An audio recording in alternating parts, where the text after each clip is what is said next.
या ठिकाणी बघण्यासारखी महत्वाची जी गोष्ट आहे ती म्हणजे यांच्याबाबत इतर सदने किंवा आश्रम हे विद्यार्थ्यांनी लक्षात घेणं अत्यंत गरजेचं आहे. बऱ्याचशा वेळा पंडिता रमाबाई आणि रमाबाई रानडे यांच्यामध्ये विद्यार्थी कन्फ्यूज असतात. सो सदन नावाचे जे काही आहेत बातमी सदन अंध मुली असतील किंवा स्त्रियांचे शिक्षण असेल, ठीक आहे. त्याच पद्धतीमध्ये सदानंद सदन असेल, अनाथ मुलांचे संगोपन करणे, लंगडे, खुळे, बहिरे आणि अपंग व पतित स्त्रियांची मदत करण्यासाठी त्या ठिकाणी स्थापन झाली.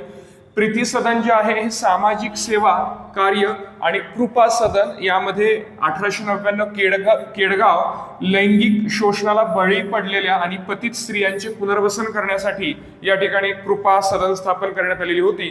सो हा जो डेटा आहे हा वारंवार MPSC असेल किंवा इतर एक्झाम मध्ये विचारला जातो, तो विद्यार्थ्यांनी तोंडपाठ करून ठेवणं अत्यंत अपेक्षित असतं.